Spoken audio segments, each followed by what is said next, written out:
Selamat siang bagi kita semua. Ya, kita akan mulai proses belajar kita untuk laporan baca 2. Sebelum kita mulai, silakan siapa yang memimpin nyanyi dan doa.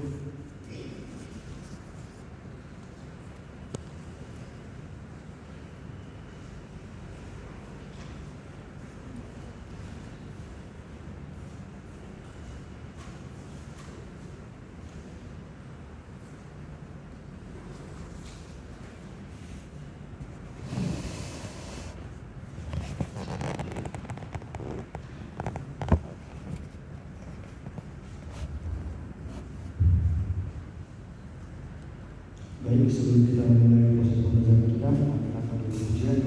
Puji Jehovah Sana, firman-Mu mulia. 1, 2, 3. Puji Jehovah Sana, firman-Mu mulia.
Oke, yang pertama saya sampaikan bahwa STT Abdi Sabda berduka cita atas meninggalnya Bapak Pendeta Dr. Erik Barus yang sudah dikebumikan pada hari Jumat yang lalu. Tentu nanti dalam rangka itu STT Abdi Sabda Medan akan membahas soal siapa dosen pengampu pengganti beliau untuk mata kuliah yang dia ajar di STT ini. Kami besok akan rapat sehingga kalaupun nanti siapa yang menggantikan beliau menjadi dosen yang mengampu mata kuliah itu silakan dinikmati dengan bersama ya, karena ini situasi yang tidak kita inginkan. Yang kedua, terima kasih atas kerelaannya untuk bisa bergabung 2 kelas hari ini dan juga untuk minggu depan karena tugas-tugas kami. Yang ketiga, saya akan bagikan nanti hasil UTS yang telah saudara-saudara ikuti minggu yang lalu. Sebenarnya saya tidak membiasakan mengembalikan ini karena saya tetap merasa kurang puas dari apa yang telah saya capai dari hasil-hasil yang saudara kerjakan. Tapi ya supaya kalian bisa tahu posisi kalian, pengetahuan yang saudara dapat selama 1 semester ini, perlu saya bagikan supaya saudara tahu kemampuan kalian, dan kalau sudah tahu tingkatkanlah supaya bisa semakin baik, supaya bisa meraih hasil yang terbaik pada akhir semester ini. Harapan saya masih ada peluang-peluang yang akan saudara raih untuk bisa meraih nilai yang terbaik ya, dan pengetahuan. Yang paling penting bagi saya, saudara punya ilmu, bukan soal nilai. Saudara punya pengetahuan yang baik. Itu yang ketiga. Yang keempat, mungkin saudara Cindy Sebayang sudah hadir di sini. Minggu yang lalu tidak bisa ujian ya, dan hari ini akan ujian susulan bersama saudara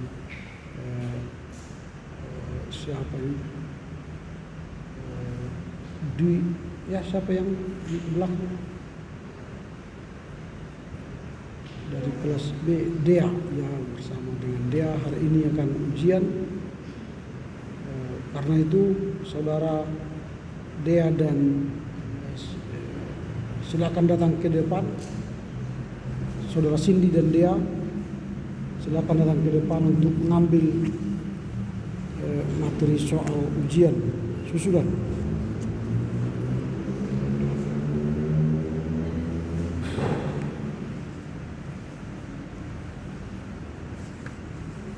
Oke, silakan ke sini ambil soalnya.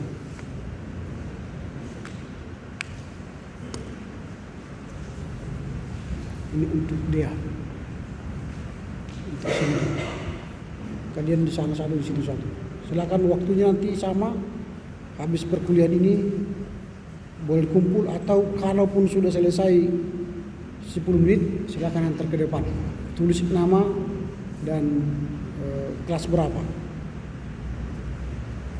Oke, saya akan memanggil secara acak sesuai dengan hasil ini. Silakan datang ke sini, ambil hasilmu. Saudara Febri, kemudian Daniel Sagala, Rudol Aldi Stanggang,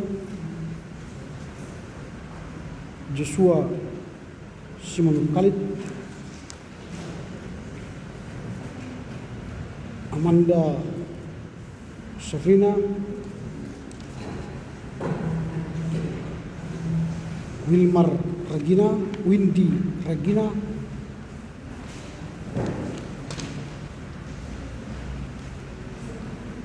Tulus Pangiduan, Ruth Sanaya,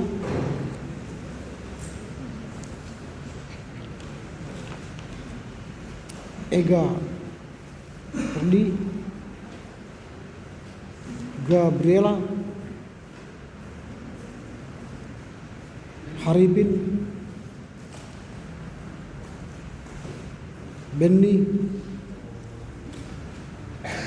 Fia, Regan,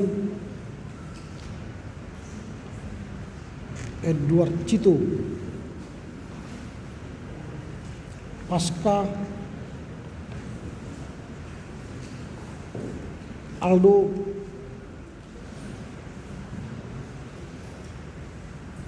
Hizkia, Febi, Amos,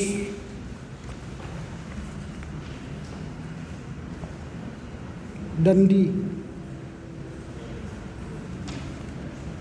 Orlando, Philip Johannes, Bella, Joshua Simon Juntak,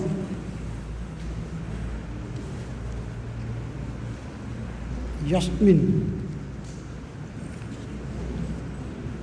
Marta,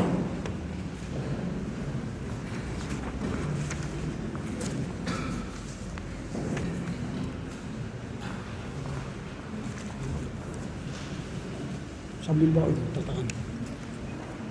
Oke, untuk kelas D, Muabel,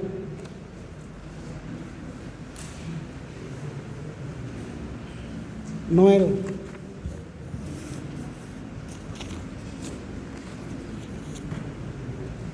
Exile,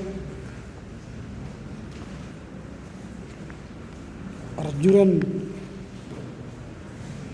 Rico, Evi,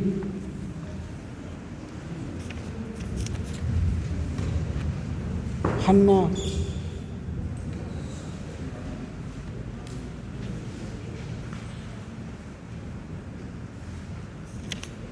Jiva, siapa namanya?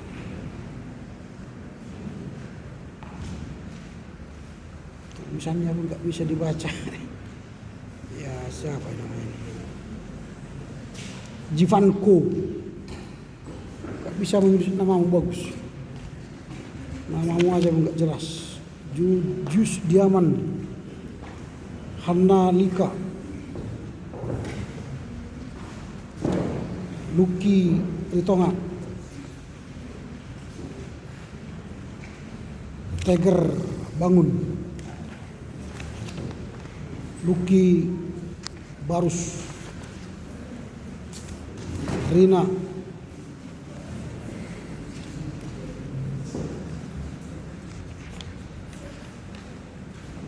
Teresia Padang, Mutiara,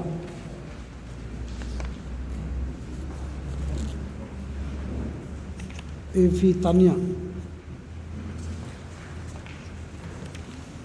Lika Sina, Antonius Tosoid,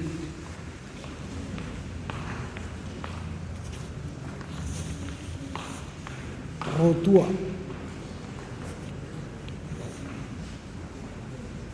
Ayu,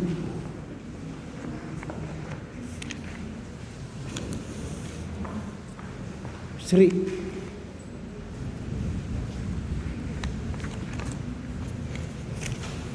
Yeni,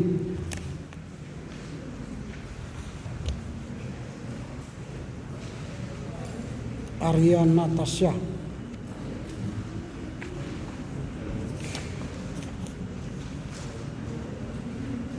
Deborah, Deviani,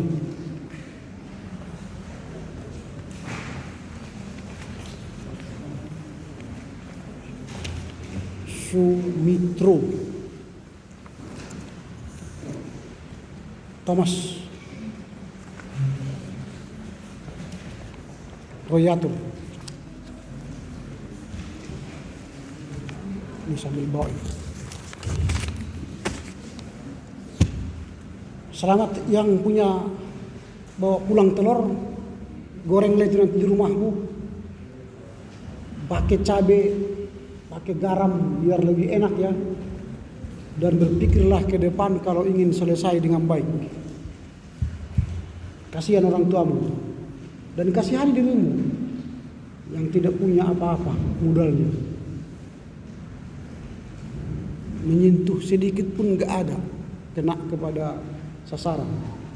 Berarti Anda tidak mengerti selama proses studi berjalan dan tidak sampai. Ada yang bagus, jangan kalian anggap semua jeblok. Enggak, ada yang mencapai 95, hampir 100. Tapi ada yang zero, blank. Ya, pas-pasan ada banyak pas-pasan. Lihatlah dirimu, berkacalah sejak sekarang jika ingin mau sukses. Saya hanya test case, berkali-kali saya katakan di kelas bahwa saya tidak akan memulai kelas jika bangku depan tidak terisi. Dan itu tidak berhasil sampai sekarang juga. Itu berarti kan simultan otak kita, otak kalian tidak berjalan. Dan itu gambaran bahwa kalian memang susah diatur dan susah mengatur diri sendiri. Dan ini masih kosong kursi depan ini. Belum bisa kalian isi dengan baik. Itu berarti setiap pemikiran atau gagasan atau tugas-tugas yang saya berikan itu pasti tidak saudara mengerti. Ini kali ketiga saya katakan kursi depan masih kosong.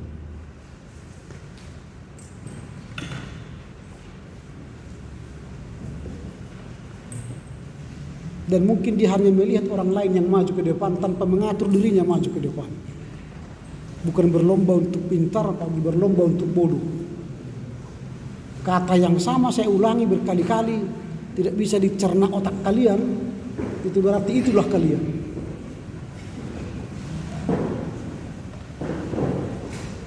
Aturlah dirimu supaya bisa menjadi orang baik, orang pintar, tanpa harus disuruh seperti kerbau. Jika Anda bukan kerbau, isilah yang kosong. Yang merasa manusia, maju aja ke depan. Jangan tunggu orang lain yang di belakang atau di sampingmu. Lihat aja dirimu, bisa nggak maju ke depan? Maju aja ke depan.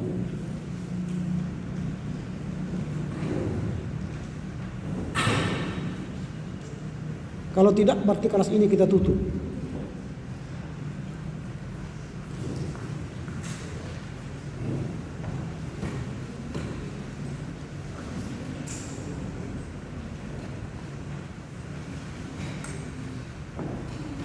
kelihatan itu kelas ini lebih cepat menutup yang kosong. Kelas ini masih rapat, mungkin 10 tahun yang akan datang baru terisi kursi-kursi kosong. Itu dari terasa itu. Orang ini bisa berhasil 95, di sini hanya tertinggi 60. Nah itu sampai sekarang masih kosong kan? Sudah kalimat yang kelima ini saya katakan. Mungkin yang keenam, kursi di depan tidak terisi, saya pulang.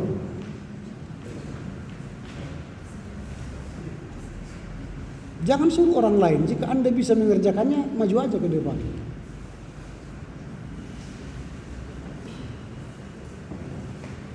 Orang sukses itu tidak menunggu orang mengerjakannya. Kerjakanlah lebih dulu, maka Anda orang sukses. Tapi kalau menunggu orang lain bergerak, sampai kiamat pun dunia ini kau tak akan sukses.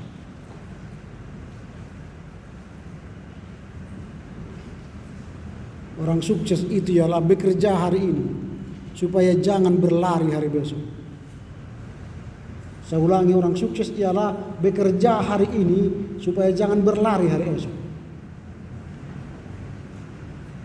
Dengan nilai yang kau dapatkan, Anda harus berlari hari ini karena Anda sudah tertinggal banyak. Tapi orang yang mendapatkan nilai bagus, dia bekerja hari ini, bukan berlari.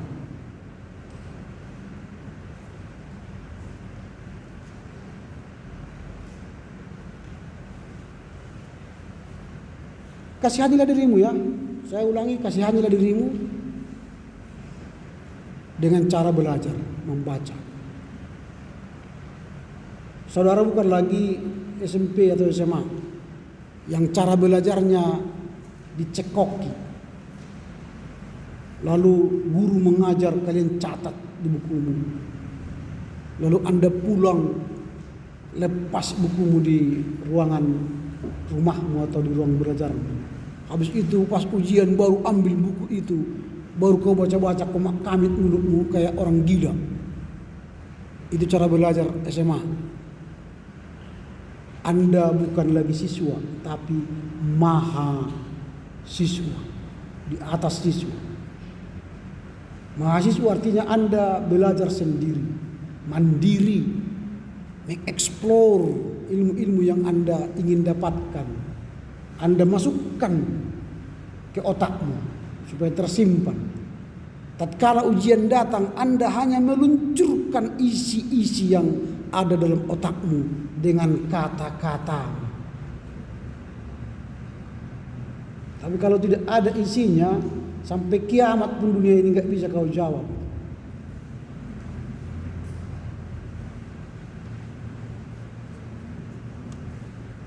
Saya masih menyuruh memindahkan apa yang saya catat dan saya ajarkan di papan tulis. Lalu kau pindahkan ke kertasmu. Itu pun tak berhasil. Belum saya suruh Anda berefleksi dari apa yang Anda pelajari. Tadi saya katakan di kelas sebelum ini, saya sudah batalkan ujian paper kepada mereka. Jadi ujian akhir semester tertulis lagi. Dan saya sampaikan juga di kelas ini sekarang, kalian semua akhir semester tertulis. Jika hendak sukses, hafallah mulai hari ini laporan baca 2 sampai makalah yang kelima. Hafal. Kalau tidak, jangan harap lolos dari mata kuliah ini. UAS 30%. Artinya Anda benar 100 baru dapat 30. Sekarang kau sudah hitung berapa nilaimu sekarang. Dari 25. UTS itu 25 nilainya. Jika Anda benar 95, Anda sudah dapat 25. 85 Anda sudah dapat misalnya 20 nilai poin. Anda dapat telur bebek. Artinya Anda dapat 0. Kalaupun semua benar Anda hadir 100%, 18 kali pertemuan, paper-paper laporan baca dan laporan kelompok benar dapat 25, 20 tambah 25, 45, UTS dapat 130. Berapa itu? Berapa jumlahnya? 75. Nilai apa itu? C. Nilai C. Di awal saya katakan saya bukan menilaimu. Yang memberi nilaimu ialah kamu. You. Sekarang Anda sudah memberi nilaimu kan? Anda sudah dapat. Nilailah dirimu sekarang. Kalau mau menangis, menangis. Kalau mau tertawa, tertawa. Atau kalau berpikir ulang, tempatku tidak di sini, masih bisa terbuka. Tahun depan SNPTN, ke USU, ke ITB, ke UI, silakan aja coba. Daripada kalian yang tamat merusak jemaat.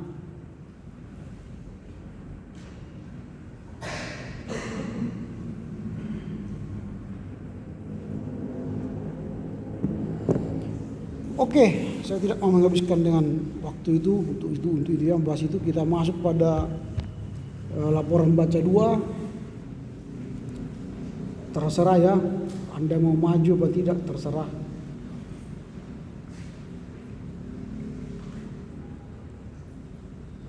Kita akan mulai dari kelas ini, kelas D ya. Dari kelas D baru di kelas A. Nah, kelas D ini dimulai dari saudara Evi Tania. Nanti sampaikan apa yang kau tahu dalam waktu 5 menit maksimal. Sampaikan apa yang kau tahu, lalu udah selesai. Berarti habis itu kita akan diskusi. Silakan. Saya akan memaparkan hasil laporan baca saya dari judul buku Menelusuri Dinamika Hindu Etnis Tionghoa yang ditulis oleh Kadek Hema Malini. Nah, pertama itu pemaknaan teologi yang filsafat ketuhanan. Teologi menurut buku itu merupakan suatu ajaran yang berhubungan dengan kepercayaan, dan dapat juga dikatakan bahwa teologi ini merupakan refleksi bagi orang beriman, di mana bentuk dan nilai iman yang dimiliki seseorang itu dilihat. Kemudian filsafat ketuhanan. Dalam filsafat ketuhanan, pandangan tentang Tuhan itu memiliki beraneka ragam. Di antaranya animisme, yaitu keyakinan tentang adanya roh. Yang kedua adalah natural polytheisme, yaitu keyakinan di mana ada banyak Tuhan yang menjadi penguasa aspek alam. Contohnya Tuhan matahari, Tuhan angin, dan Tuhan bulan. Kemudian ada polytheisme, yaitu keyakinan tentang adanya banyak Tuhan dengan wujud yang berbeda sesuai dengan keyakinan manusia. Kemudian filsafat ketuhanan masyarakat etnis Tionghoa. Dasar-dasar filsafat ketuhanan dalam masyarakat Tionghoa itu dalam praktik keagamaannya, tampak Tuhan memiliki banyak aspek. Di antaranya adalah Tuhan yang totalitas, Tuhan yang transenden, Tuhan yang imanen, Tuhan yang moralitas, Tuhan yang personal, Tuhan yang representatif, dan Tuhan yang ancestral. Kemudian asal-usul filsafat Taoisme itu berasal dari Cina atau Tiongkok, sudah ada sejak 7.000 tahun yang lalu, dan agama ini juga diyakini berasal dari Kaisar Kuning. Kemudian prinsip ajaran Taoisme ini lebih bersifat teoritis. Konsep dewa pada Tionghoa itu mereka mempunyai pura, dan di mana pura tersebut memiliki 2 ruangan. Ruangan pertama itu dipakai untuk pemujaan terhadap Tuhan, dan ruangan yang kedua itu dipakai untuk pemujaan terhadap dewa-dewa. Tapi pemujaan terhadap Tuhan ini dilakukan lebih awal sebelum melakukan pemujaan terhadap dewa-dewa. Kemudian doa dalam persembahyangannya, mereka tidak mengenal doa yang sama atau mantra, karena menurut mereka ketika kita bersembahyang ini kita tidak memuji tetapi menyampaikan keluhan kita dan isi hati kita untuk memohon bantuan. Dan kemudian upacara dan ritual masyarakat Tionghoa ini dilakukan pada tanggal 1 dan 15. Tetapi di lain itu ada juga hari-hari besar yang dirayakan oleh mereka. Di antaranya yaitu Imlek, Cap Gomeh, Cengbeng, Chengmei, Chuko, Tiongchu, dan Chungxie. Kemudian mereka juga tidak mengenal kitab suci karena agama mereka sudah ada sebelum mereka mengenal tulisan, dan tidak mengenal jenjang kesucian karena menurut mereka semua orang yang beribadah itu setara dan sama, tidak ada keistimewaan di antara semuanya. Jadi mereka setara. Itu yang saya ketahui. Terima kasih. Oke, terima kasih. Kemudian kepada saudara Exile. Baik, selamat siang Bapak Dosen dan teman-teman sekalian. Nama saya Exile Samunarian. Jadi di sini saya akan memaparkan apa yang saya ketahui dari bacaan kedua yang berjudul Filsafat Ketuhanan Masyarakat Etnis Tionghoa Cikungbio. Yang pertama kepada pemaknaan teologi. Teologi itu berasal dari bahasa Yunani, yaitu yang pertama theos yang berarti Allah atau ilah, yang kedua logos yang berarti firman, perkataan ataupun wacana. Jadi teologi itu dapat diartikan sebagai wacana mengenai Allah atau ilah. Dalam berbagai kitab suci Hindu dijelaskan bahwa ilmu yang mempelajari tentang Tuhan itu disebut sebagai Brahma Wida, di mana kata Brahma itu berarti Tuhan sebagai pencipta dan Wida itu diartikan sebagai ilmu atau pengetahuan. Dan secara sederhananya teologi itu merupakan pengkajian, penghayatan dan perwujudan nilai-nilai keimanan ataupun ketuhanan dalam memecahkan masalah-masalah kemanusiaan. Dalam melakukan satu kajian dan penelitian terhadap filsafat ketuhanan masyarakat etnis Tionghoa Cikungbio terdapat beberapa teori, yaitu yang pertama teori interaksionisme simbolik, yang kedua teori religian, yang ketiga teori kekuasaan simbolik. Dalam praktik keagamaan Tionghoa sendiri, Tuhan memiliki banyak aspek, yaitu yang pertama Tuhan totalitas yang disebut sebagai Tao, yaitu Tuhan yang eksistensial, yang kedua Tuhan yang transenden yang disebut sebagai Tian atau Sangti atau Siangti, yaitu Tuhan metafisis atau supranatural. Yang ketiga Tuhan yang imanen, yaitu yang disebut sebagai Tiante, yang berperan sebagai Tuhan fisis atau natural. Yang keempat Tuhan representatif yang disebut sebagai Tianchu atau Tuhan putra, yakni kaisar, yang berperan sebagai Tuhan politisi. Baru yang kelima Tuhan moralitas yang disebut sebagai Tiantao, yaitu sebagai Tuhan sosial atau sosiologis. Yang keenam Tuhan ancestral atau familial yang disebut sebagai Tiankong, yaitu sebagai Tuhan antropologis. Dan yang terakhir Tuhan personal yang disebut sebagai Tianliang atau Liangsim, yang berarti hati nurani, yaitu sebagai Tuhan psikologis. Membahas kebudayaan Tionghoa, maka kita tidak terlepas dari suatu agama yang disebut dengan agama Tao atau Taoisme, yang berasal dari Cina atau Tiongkok, yang diyakini sudah ada sejak 7.000 tahun yang lalu. Agama Tao ini atau Taoisme ini mengajarkan kepada pemeluknya untuk meningkatkan keimanan mereka melalui dengan jalan menjaga relasi menjaga keharmonisan antara hati dan pikiran mereka, supaya nanti dapat diaktualisasikan dengan konteks relasi dengan alam semesta. Dan menurut sejarah kelahiran keorganisasian keagamanya, agama Tao diyakini berasal dari Kaisar Kuning atau Wang Di, yang kemudian dikembangkan oleh Lao Tzu dan terorganisasi menjadi sebuah institusi keagamaan yang lengkap oleh Zhang Taoling. Agama Tao atau Taoisme mempunyai semboyan, yaitu mereka yang mengetahui tidak akan bicara dan mereka yang berbicara tidak mengetahui. Kitab suci keagamaan ini adalah Tao Te Ching yang ditulis oleh Lao Tzu sendiri, yang jika diartikan kitab Tao Te Ching ini berisi antara jalan dan kebajikan. Uniknya kitab ini hanya terdiri dari 5.000 kata saja, dan dalam kitab ini dijelaskan mengenai makna dari Tao itu sendiri, yaitu sebagai jalan setapak ataupun jalan. Dan ada 3 makna jalan yang dimaksud dengan Tao, yaitu yang pertama Tao diartikan sebagai jalan dari kenyataan yang terakhir, yang kedua tahu diartikan sebagai jalan alam semesta, dan yang terakhir tahu diartikan sebagai jalan bagaimana seharusnya manusia dapat menata hidupnya. Baru yang terakhir yang akan saya jelaskan mengenai Cikung Bio. Cikung Bio itu adalah sebuah tempat persembahyangan keluarga yang bernama sebuah tempat persembahyangan keluarga yang mempunyai ciri khas Tionghoa. Disebut sebagai Cikung Bio karena tempat beribadahnya itu bernama Bio, dan di Bio itu sendiri masyarakat Tionghoa menyembah dewa yang Cikung yang diakui sebagai dewa yang tertinggi. Terima kasih. Oke, kasih.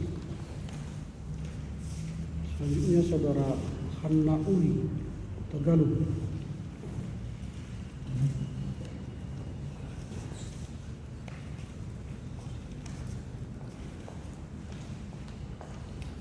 Baik, di sini saya akan menjelaskan tentang pemikiran filsafat Hindu dalam etnis Tionghoa serta melihat adaptasi ajaran Taoisme dalam etnis Tionghoa.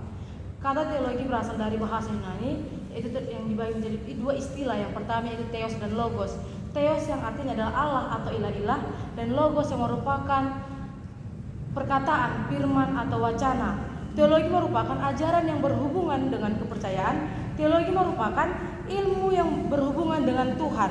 Dalam buku teologi Hindu dan berbagai kitab suci Hindu, mereka menyatakan bahwa ilmu yang belajar tentang Tuhan dinamakan dengan Brahma Widya dan juga dinamakan dengan Tattwa Jnana, yang memiliki pengertian bahwasannya yaitu mereka mengkaji tentang keberadaan Tuhan dan juga dengan berbagai aspek lainnya. Dalam filsafat ketuhanan, pandangan tentang Tuhan yang Maha Esa ada berbagai macam, yaitu yang pertama animisme, yaitu keyakinan akan adanya roh. Yang kedua dinamisme, keyakinan terhadap adanya kekuatan-kekuatan Allah.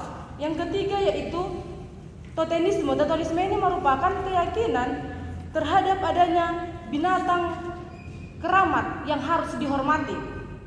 Yang keempat, politeisme. Politeisme ini merupakan keyakinan dengan adanya banyak Tuhan. Mereka mempercayai bahwanya Tuhan itu banyak seperti itu. Dan juga natural politeisme.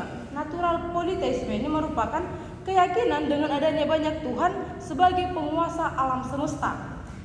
Dan yang keenam, henoteisme atau katenoisme ini merupakan keyakinan adanya dewa tertinggi yang pada suatu saat akan digantikan oleh dewa lain. Selanjutnya yaitu panteisme. Panteisme ini merupakan keyakinan bahwa segala sesuatu di alam semesta ini berasal daripada Tuhan. Monoteisme itu keyakinan terhadap Tuhan yang Maha Esa. Mereka mempercayai bahwasannya Tuhan yang Maha Esa itu ada. Monoisme ini yang mempercayai bahwasannya keyakinan terhadap Tuhan yang Maha Esa yang merupakan hakikat dari alam semesta. Konsep filsafat Tao tentang kepercayaan. Konsep filsafat Tao tentang kepercayaan, mereka meyakini bahwa gambaran Tao itu adalah asal-usul yang unik tentang dunia, tentang alam semesta. Tao realitas yang paling ultimate sekaligus prinsip umum dalam alam semesta. T adalah partikulasi dari Tao, yaitu terwujud dari diri seseorang itu sendiri. Aplikasi teori dalam filsafat ketuhanan ini pada masyarakat Tionghoa Cikung Bio, yang pertama yaitu interaksi simbolik yang dianggap mereka bahwasannya manusia adalah makhluk pencipta, makhluk pengguna serta makhluk pembuat simbol. Mereka mempercayai bahwasannya manusialah yang membuat simbol tersebut. Seperti yang dikatakan John Dewey dan juga Blumer yang menyempurnakan 3 pandangan tentang simbol. Yang pertama, dasar manusia adalah untuk kepentingannya sendiri. Yang kedua, proses atau suatu tindakan seorang itu hasil dari proses sosial ketika manusia berinteraksi dengan orang lain. Dan yang ketiga, manusia bertindak dipengaruhi oleh fenomena lain yang muncul lebih dulu ataupun bersamaan. Simbol hanya dapat digunakan selama simbol itu mengandung arti bagi kelompok manusia. Dalam arti simbol itu tidak berguna jika simbol itu tidak berarti tidak digunakan bagi manusia, tidak bagi manusia tersebut. Ada 4 peringkat simbol, yaitu yang pertama simbol konstruksi, yang mana simbol konstruksi ini berbentuk kepercayaan. Yang kedua simbol evaluasi, yaitu berupa penilaian moral, sikap.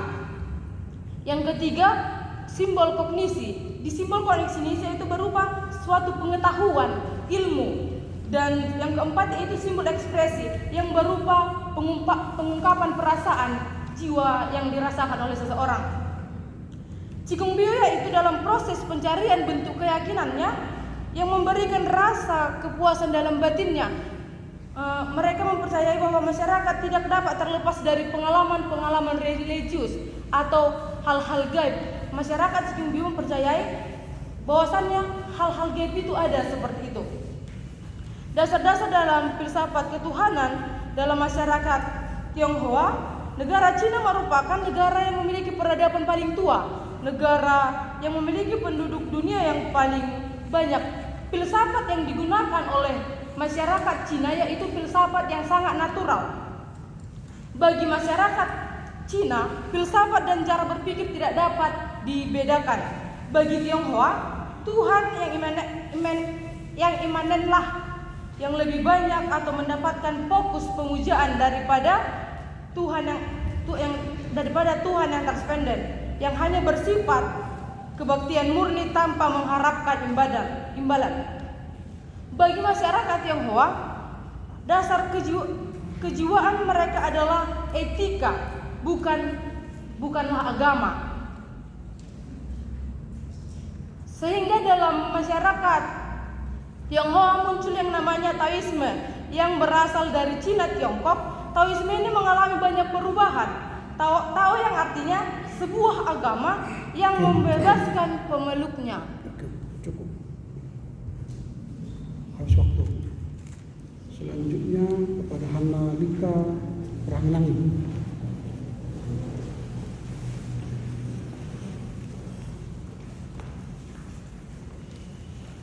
Menelusuri dinamika Hindu etnis Tionghoa, filsafat ketuhanan Tao dapat dikatakan dengan istilah suatu cara pandang mengenai tentang aturan dan jalan menuju kebajikan. Istilah ini dapat dikatakan dengan kata isi kembali kosong dan kosong kembali. Istilah ini dapat dikatakan dengan istilah kata wu wei. Nah, dalam kemajemukan masyarakat dalam kemajemukan itu ada beberapa suku-suku dan bangsa-bangsa yang terletak pada kebudayaan. Di dalam kemajemukan masyarakat ini banyak sekali suku-suku dan bangsa-bangsa di kebudayaan dengan prakteknya seperti itu. Yang selanjutnya yaitu pemaknaan teologi filsafat ketuhanan aplikasi teori. Yang pertama yaitu teologi. Teologi adalah Allah atau ilah-ilah. Jadi teologi itu merupakan Allah yang mempelajari tentang Allah. Allah itu adalah Allah yang segala pencipta dan Allah raja segala raja seperti itu. Yang selanjutnya yaitu pemakna teologi filsafat. Yang selanjutnya adalah filsafat ketuhanan. Dalam filsafat ketuhanan ada macam-macam dalam filsafat ketuhanan itu. Yang pertama yaitu animisme. Animisme ini merupakan kepercayaan atau keyakinan segala alam semesta yang ada di Amiroh. Yang kedua yaitu dinamisme. Dinamisme ini merupakan keyakinan yang mempercayai terhadap kekuatan-kekuatan alam. Yang ketiga yaitu totemisme. Ini merupakan suatu keyakinan atau kepercayaan seperti keyakinan kepada binatang-binatang keramat yang mereka hormati. Yang selanjutnya yaitu politisme. Politisme ini merupakan kepercayaan atau keyakinan yang mereka yakini dengan banyaknya Tuhan-Tuhan. Yang selanjutnya yaitu panteisme. Panteisme ini merupakan menurut kepercayaan mereka bahwa panteisme ini semua berasal dari Tuhan. Yang selanjutnya yaitu teori interaksionalisme simbolik. Teori interaksionalisme simbolik ini bahwa mereka menganggap interaksionalisme ini bahwa menganggap manusia itu adalah sang pencipta, seperti itu. Yang selanjutnya adalah teori kekuasaan simbolik. Dalam teori kekuasaan simbolik ini yang bertemunya dua data yang berbeda-beda mengenai kekuasaan simbolik. Filsafat ketuhanan masyarakat etnis Tionghoa Cikumbio ini memiliki banyak macam-macam dalam ketuhanan masyarakat etnis Tionghoa, yaitu yang pertama dasar-dasar filsafat ketuhanan dalam masyarakat Tionghoa. Yang kedua yaitu asal-usul filsafat Taoisme. Asal-usul filsafat Taoisme ini dikenal dari agama yang berasal dari Cina yang diakui pada 7.000 tahun yang lalu. Yang selanjutnya yaitu prinsip ajaran Taoisme. Prinsip ajaran Taoisme ini merupakan agama Tao lebih mempengaruhi etis Tionghoa pada saat itu. Dan prinsip ajaran Taoisme ini memiliki kata dengan Te dan Wu Wei. Te adalah yang berarti kebajikan dan Wu Wei artinya adalah kosong. Yang selanjutnya yaitu filsafat dan tataran praktis kehidupan masyarakat Tionghoa Cikumbio. Yang terakhir adalah doa pujian dalam persembahyangan masyarakat Tionghoa. Dalam pujian persembahan masyarakat Tionghoa ini merupakan mantra atau doa-doa yang sering mereka lakukan seperti persembahyangan untuk mempersembahkan seperti doa-doa pujian yang mereka lakukan pada masyarakat Tionghoa. Oke, terima kasih. Lanjut kepada Dikasina.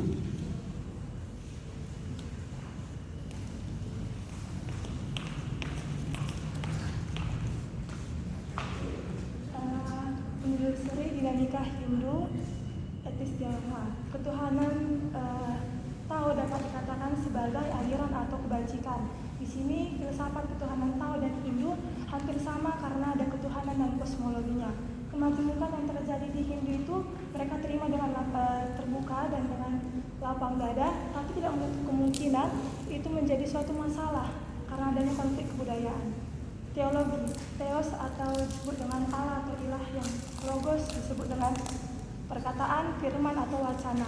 Bagi masyarakat Hindu, teologi atau Tuhan itu mereka sebut adalah Brahmana, Vajrayana atau Tatjana, yang dimana mereka menganggap itu adalah Tuhan. Dan agama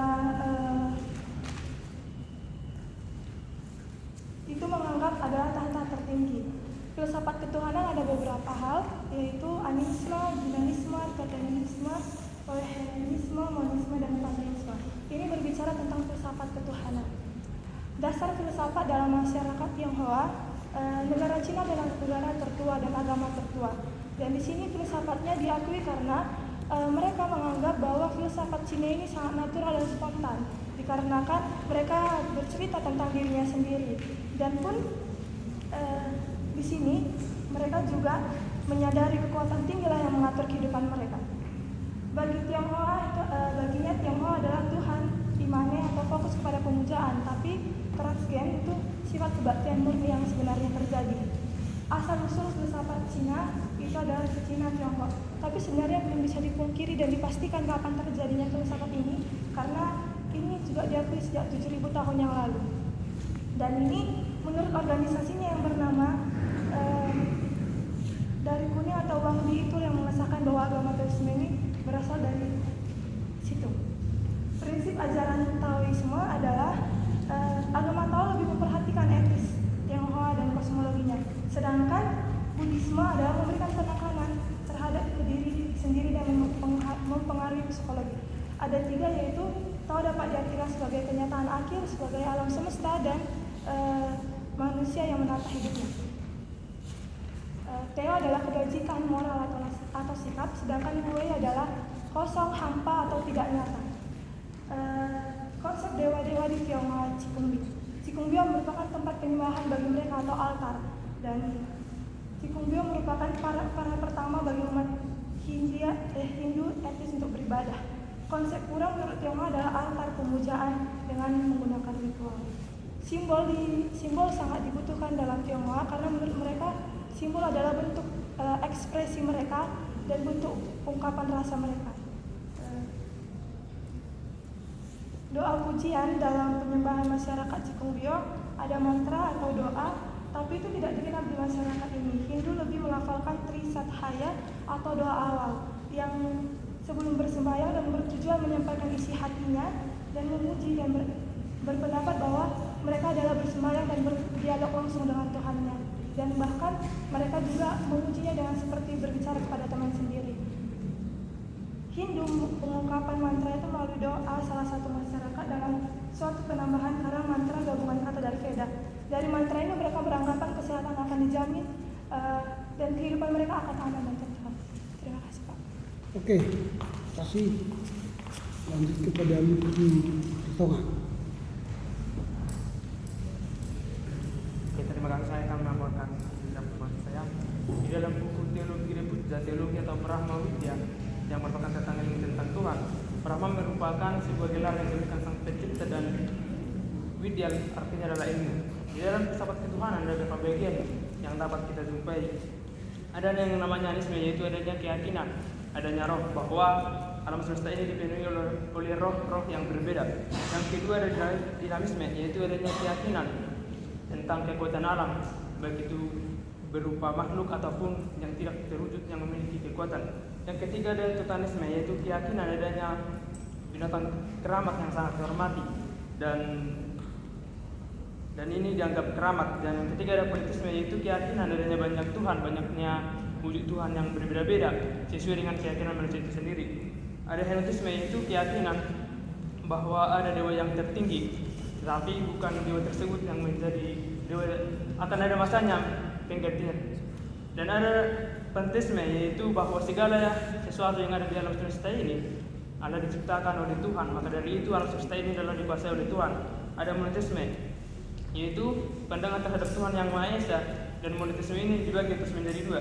Yang pertama ada monoteisme transenden, yaitu keyakinan bahwa Tuhan berada di luar ciptaannya dan tidak bisa dijangkau oleh pikiran manusia. Yang kedua ada monoteisme imanen, yaitu keyakinan memandang Tuhan yang Maha Esa sekaligus di luar dan di dalam ciptaannya. Yang terakhir ada monisme, yaitu adanya keyakinan bahwa Tuhan itu adalah kekal semesta, segalanya adalah Tuhan yang Maha Esa. Menurut Tionghoa Cikungbio ada beberapa teori. Yang pertama teori interaksionisme. Teori ini menganggap bahwa manusia adalah makhluk pencipta, pengguna dan pembuat simbol, menunjuk pada sifat khas dari interaksi manusia. Di dalam bahasa Sanskerta, kata simbol atau praktika yang mengandung arti yang datang ke depan. Dan John dan Blumer menyempurnakan interaksi simbol ini dibagi. Yang pertama itu dasar manusia bertindak adalah untuk memenuhi kepentingannya sendiri. Dan yang kedua, manusia bertindak dipengaruhi oleh fenomena lain yang muncul lebih dulu ataupun bersamaan.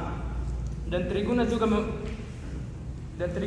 membuat peringkat dalam simbol ini. Yang pertama itu simbol konstruksi, di mana ini yang berbentuk pada inti dari agama. Yang kedua itu simbol evaluasi, berupa norma, aturan, dan moral. Yang ketiga itu simbol kognisi, yaitu berupa tentang pengetahuan yang dimanfaatkan masyarakat untuk mengetahui dan memahami yang ada di lingkungannya. Yang terakhir ada simbol ekspresi, yaitu berupa pengukuhan perasaan.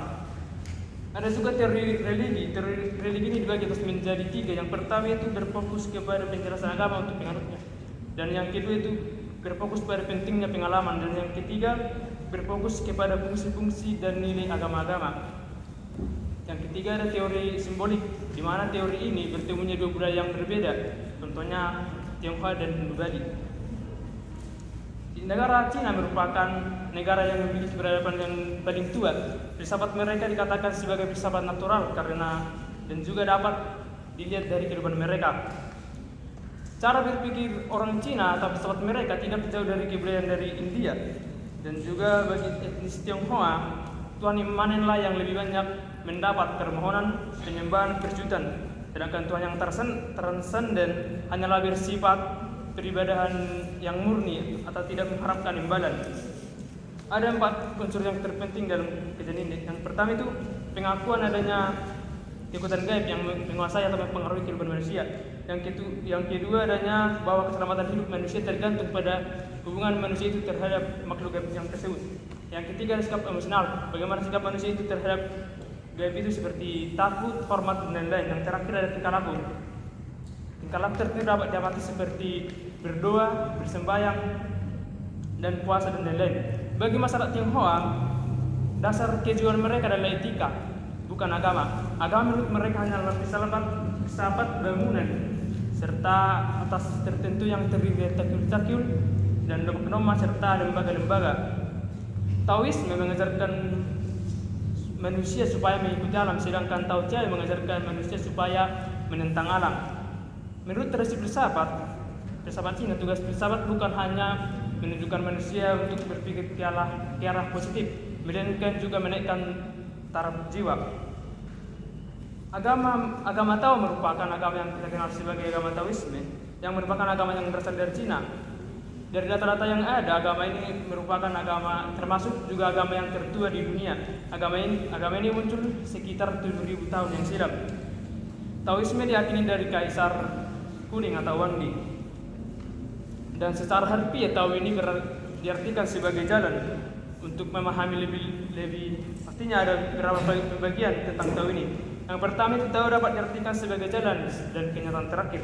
Yang kedua, Tao diartikan sebagai jalan semesta yang menyesuaikan hakikatnya dengan yang beda.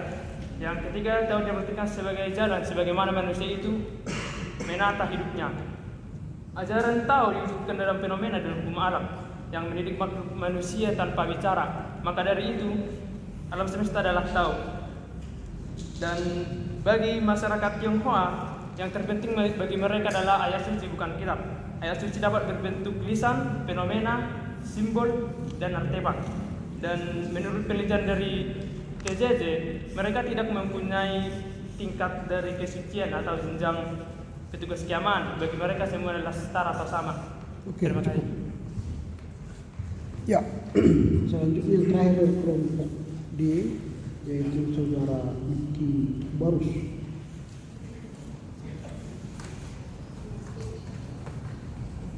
Baik, pada kesempatan ini saya akan memaparkan hasil dari laporan baca saya, yang dimana pada pertemuan kali ini kita membahas tentang dinamika Hindu etnis Tionghoa, yang dimana kita ketahui agama Tionghoa itu terdapat di negara Cina, dan salah satu agama yang tertua di dunia, karena agama tersebut telah kita ketahui sejak 7.000 tahun yang lalu.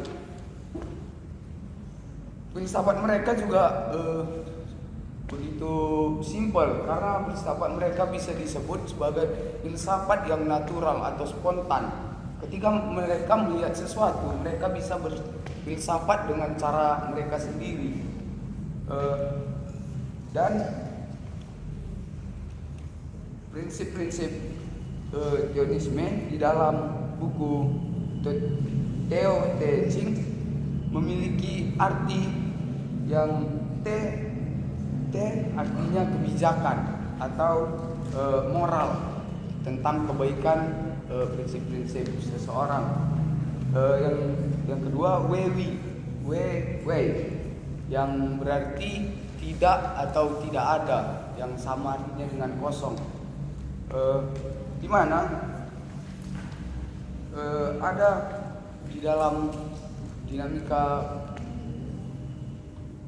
etnis Tionghoa, mereka memiliki sistem religi mencakup semua aspek esensial dari agama, yakni pembagian segala sesuatu menjadi suci, konsep roh, jiwa, mitos, dan ketuhanan. Dan masih banyak lagi konsep-konsep religi yang terdapat di agama tersebut. Konsep dewa-dewa di dalam masyarakat Tionghoa Cikumbio awalnya tempat persembahan keluarga dengan ciri khas Tionghoa. Cikumbio merupakan pura pertama bagi umat Hindu etnis Tionghoa di Jakarta. Cikumbio mempunyai dua ruang utama, yaitu ruang utama digunakan untuk pemujaan kepada Tuhan, ruang kedua untuk melakukan pemujaan kepada para dewa.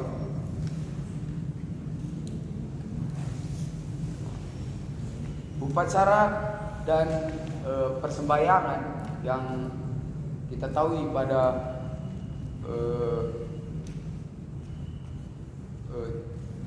agama Taoisme, yang pertama adalah Imlek, yang kedua Cap Gome, yang ketiga Chang Beni, yang keempat Cheng Me, yang kelima Chow Ko, yang keenam Tiong Chu, yang ketujuh Chung Sai. Dan ada juga dasar-dasar filsafat ketuhanan bagi agama Tionghoa, yaitu memiliki beberapa aspek Tuhan.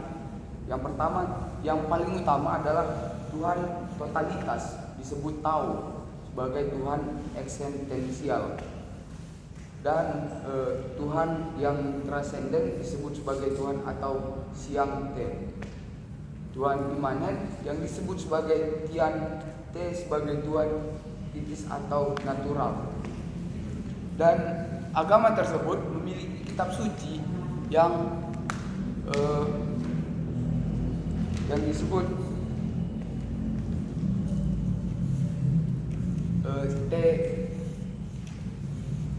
Tai Chi, yang mereka tidak menekankan kitab, tapi melainkan mereka menekankan ayat-ayat suci yang memiliki makna penting bagi kehidupan mereka.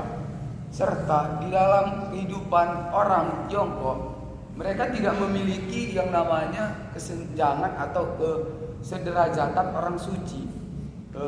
Begitu sebaliknya dengan orang Hindu. Pada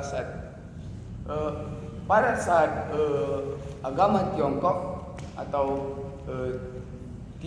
agama Tionghoa bersembahyang, mereka tidak memiliki kesederajatan atau tingkatan kepada orang yang membawa persembahyangan itu. Tetapi di dalam agama Hindu, orang yang membawakan itu memiliki tingkat khusus atau memiliki peran, dan cara mereka berdoa atau menyebutkan ritual atau syarat kayak ayat-ayat tertentu, agama Tionghoa menyampaikannya dengan cara bagaimana dia menyampaikan kepada teman atau bercerita kepada temannya.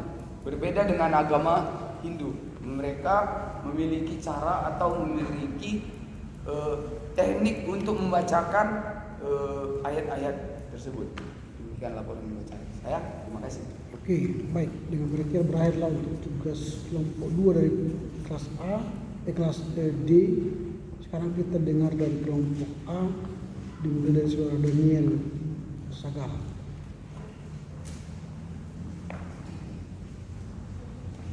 Ya, pada kesempatan ini saya akan menyampaikan informasi bersama saya mengenai menelusuri dinamika Hindu etnis Tionghoa.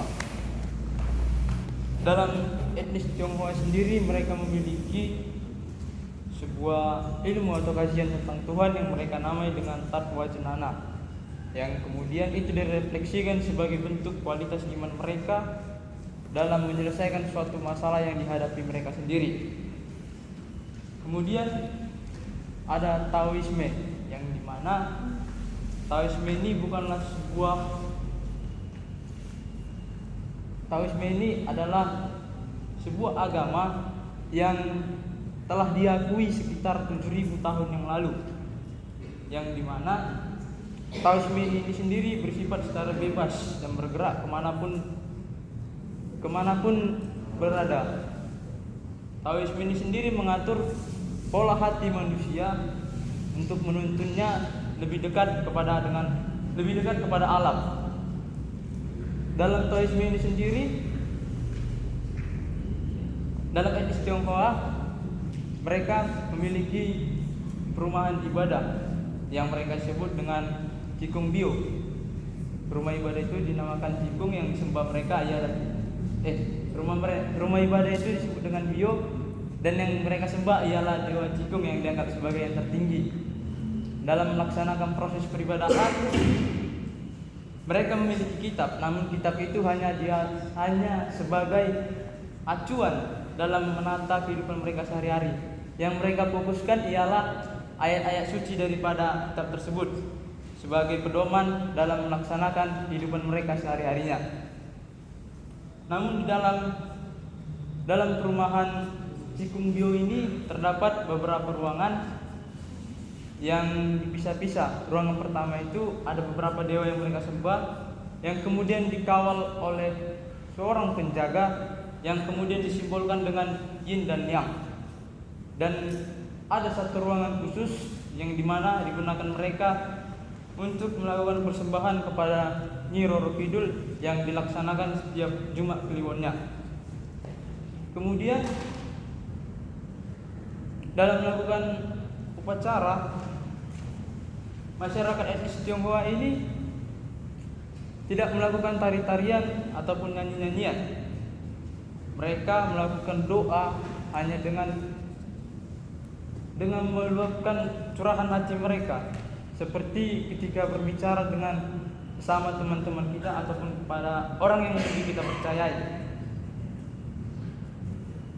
Dalam melakukan peribadahan, mereka memberikan memberikan dupa ataupun persembahan berbentuk buah-buahan ataupun kue-kue. Namun ada satu buah yang tidak mereka persembahkan, yaitu pisang, yang mereka anggap itu sebagai bentuk pisang dianggap sebagai bentuk yang tidak baik bagi upacara mereka. Kemudian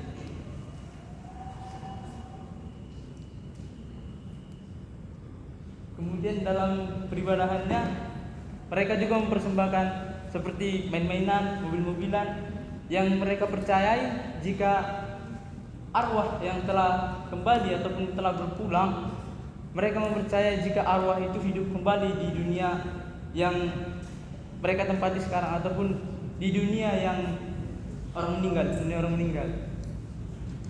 Baiklah, demikianlah Pak laporan hasil baca saya. Oke. Edward Citu. Baik, saya akan di sini memaparkan hasil laporan baca saya, yaitu menelusuri dinamika etnis Tionghoa. Nah, filsafat ketuhanan masyarakat etnis Tionghoa, filsafat mereka dikatakan sebagai filsafat yang bersifat natural dan spontan, yang sesungguhnya dilihat dan dialami oleh kehidupan mereka sendiri. Bahwa dalam kekuatan gaib, mereka mengetahui apa pengetahuan kehidupan manusia, keyakinan bahwa keselamatan manusia tergantung pada adanya hubungan antara baik manusia dengan kekuatan gaib itu. Sikap emosional, pada hati manusia terdapat kekuatan gaib itu seperti takut, hormat, penuh harapan dan pasrah. Tingkah laku tertentu dapat diamati seperti sembah, doa, suka menolong, tidak korupsi. Nah, prinsip-prinsip ajaran Teonisme, gejala yang alam mirip dengan Tao sendiri dapat dipandang dengan Tao adalah air. Dalam buku Tao Te Ching terkandung dalam filsafat diantaranya Te, yang dimana artinya moral, akhlak, pandangan hidup antara pandangan sosial manusia. Pepatah Tionghoa kuno mengatakan, taman kacang dapat kacang, taman labu dapat labu. Sehingga bukanlah sang pencipta tidak manusiawi, dialah telah menciptakan manusia lengkap dengan tubuh yang sempurna dan otak yang cerdas. Perbuatan manusia sendirilah yang justru membawakan harus menerima akibat atau karma buruk. Wu artinya tidak ada, tidak punya, kosong atau hampa. Wei artinya perbuatan yang melakukan, mengajarkan atau menjat. Hanya orang-orang yang mengetahui hakikat kekuatan hidup yang mendasarkan bahwa kekuatan itu akan mendukung jika berhenti melawan, mempercayakan untuk menangkupkan dan membawakannya maju. Nah, ada di sini beberapa upacara atau ritual masyarakat Tionghoa. Yang pertama itu Imlek, yang kedua Cap Gome. Cap Gome ini 15 hari dirayakan setelah Imlek. Yang ketiga Cembeng, persembahyan kepada leluhur, sejenis Pitra Paju yang dilakukan setahun sekali, biasanya setiap Januari dan Februari. Sing Mei, persembahan kepada leluhur. Yang kelima Cuko, upacara pembakaran mayat. Yang keenam Tingko, identik dengan makanan kue keranjang dan kue bulan. Kitab suci masyarakat Tionghoa, isi kitab suci mereka transenden, sehingga tidak ada yang merusak. Walaupun dirusak dan dimusnahkan, bagi mereka itu tidak penting adalah isinya. Konsep ketuhanan adalah agama Tionghoa yang bersifat konkret dan dapat diimplementasi, bersifat agung dan besar, yaitu langit dan bumi, atau yang disebut dalam alam semesta. Konsep alam semesta Tao adalah sang pencipta agung yang mengharapkan, merupakan leluhur yang menciptakan karena menciptakan segalanya. Terima kasih. Terima kasih. Lanjut kepada saudara Ega.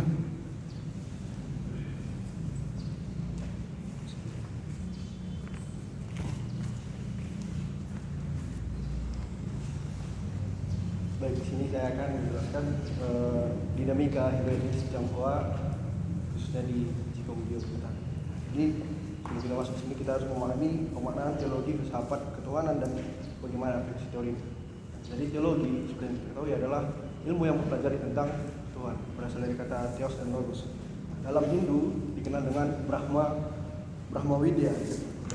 Brahma adalah Tuhan dan Widya adalah ilmu. Jadi mengkaji tentang Tuhan. Jadi teologi adalah refleksi orang beriman tentang bagaimana bentuk atau nilai-nilai kualitas iman yang dimiliki. Filsafat ketuhanan. Jadi manusia terlahir sebagai homo religius. Jadi semenjak lahir sudah mempercayai bahwa ada yang lebih tinggi dari manusia tersebut. Dan itu yang tidak bisa dijangkau oleh alam pikiran manusia dan tunduk, dan secara spiritualitas manusia dianggap sebagai suci dan sakral.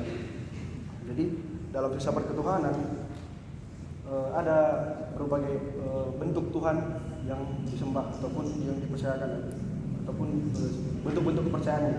Yang pertama ada animisme, dinamisme, totemisme, politeisme, natural politeisme, henoteisme, panteisme dan monoisme. Sebagai aplikasi teorinya, pertama ada teori interaksionisme simbolik. Jadi manusia menciptakan suatu simbol yang untuk sebagai sarana kepercayaan itu, atau sarana sebagai simbol sebagai dari Tuhan itu. Meskipun dianggap bahwa simbol itu bukanlah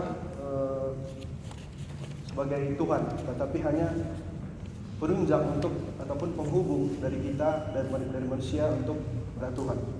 Lalu teologi religi, di sini agama muncul karena adanya spiritual manusia, adanya pengalaman religius manusia, dan adanya jiwa manusia yang timbul dalam sentimen masyarakat yang dianggap sakral. Jadi dari getaran jiwa maka muncul sebuah agama.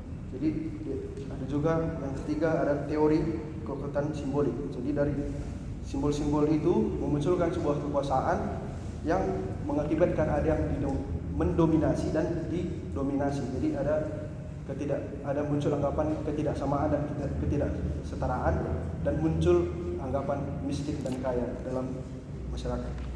Masuk kita ke filsafat ketuhanan masyarakat etnis Tionghoa Jigongyo. Nah, jadi dasar-dasar filsafat ketuhanan dalam masyarakat Tionghoa itu berasal dari ajaran-ajaran etis dan kebudayaan dari masyarakat tersebut.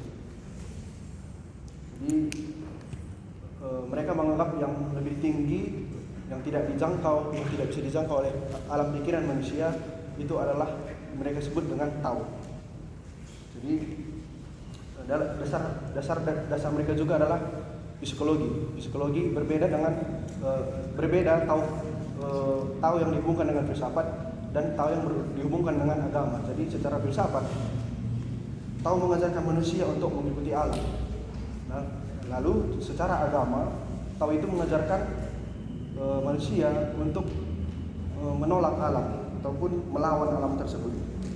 Jadi dalam moralitas, masyarakat Tionghoa berpandangan bahwa nilai yang tertinggi adalah nilai cinta pada Tuhan lebih tinggi daripada moral dan etika. Jadi asal usul filsafat ataupun Taoisme ini tentunya dari Cina ataupun Tiongkok yang ada pada 7.000 tahun yang lalu dan berakar pada nilai-nilai kebudayaan yang ada di Tionghoa ataupun Cina.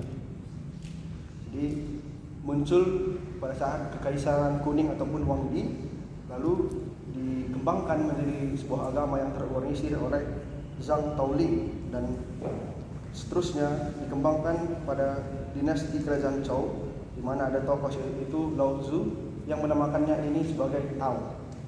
Jadi menurut Lao Tzu, Tao adalah sumber terciptanya segala sesuatu. Prinsip-prinsip Taoisme, jadi prinsipnya adalah Tao itu adalah jalan manusia untuk memperbaiki dirinya dari Tuhan. Jadi ada istilah Tao dan Te. Tao itu adalah Tuhan dan Te adalah ajaran ataupun norma-norma kebudayaan yang berasal dari Tao itu. Tao itu adalah sumber segala sesuatu yang tadi. Lalu bagaimana praksis kehidupan masyarakat Tionghoa di Cigongbio? Secara simbol, ada simbol dalam Cigongbio itu adalah penghubung kepada Tuhan. Jadi benda-benda yang dianggap suci memiliki nilai spiritual dan bisa sebagai simbol konstruksi ataupun simbol ekspresi dalam masyarakat Cigongbio. Konsep dewa-dewa. Jadi dewa-dewa di dalam Cigongbio, makanya mengapa dalam nama Cigongbio adalah orang Cigongbio. Cukup, sudah apa? Ega. Saya. Oh sorry. Siapa? Febri.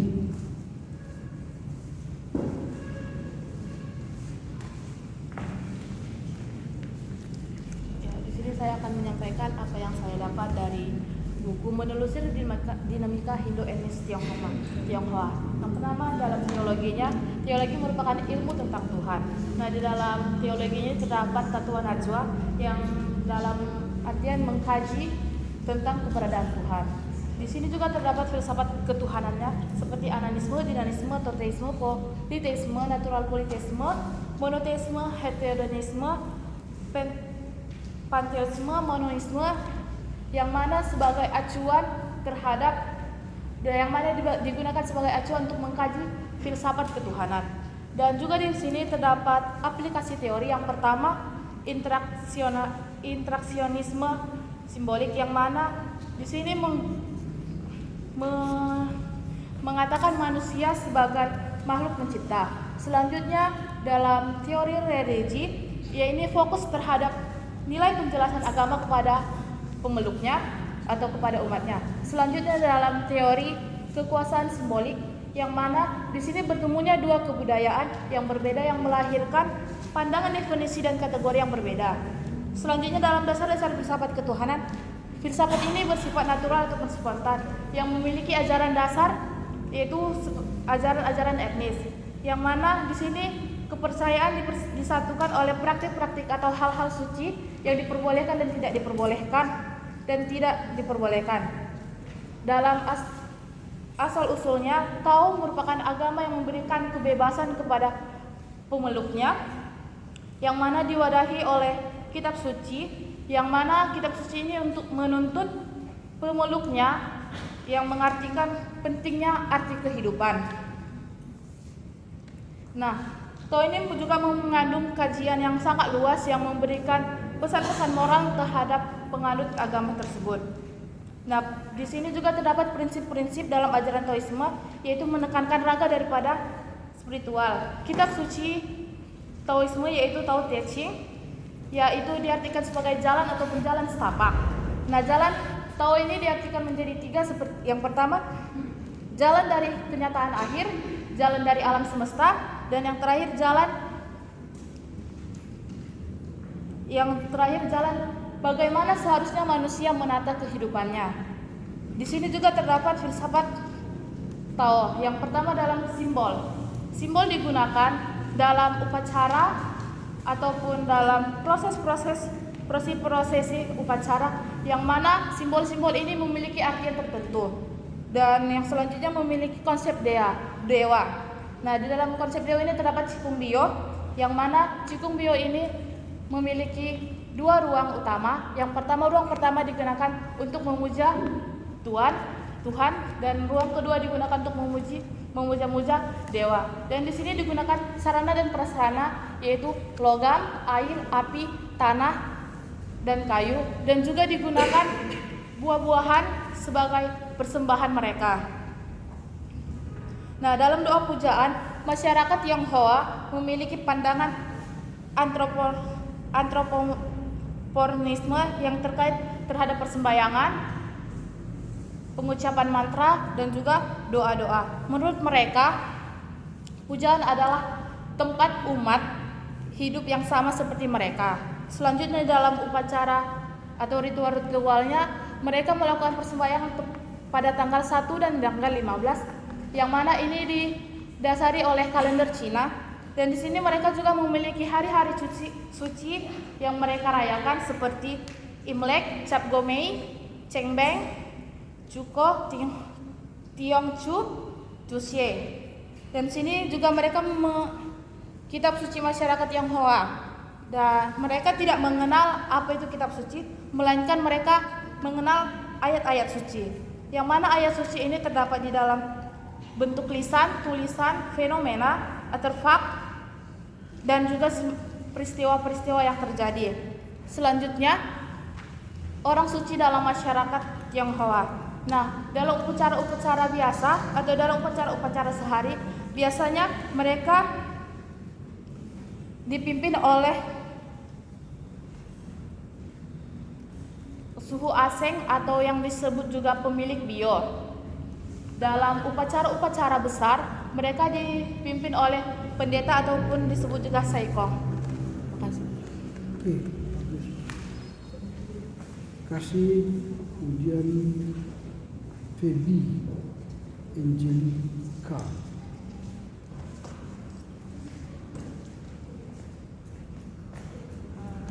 Menelusuri dinamika Hindu etnis Tionghoa. Masuk kita bagian pertama, pemaknaan teologi, filsafat ketuhanan, dan aplikasi teori.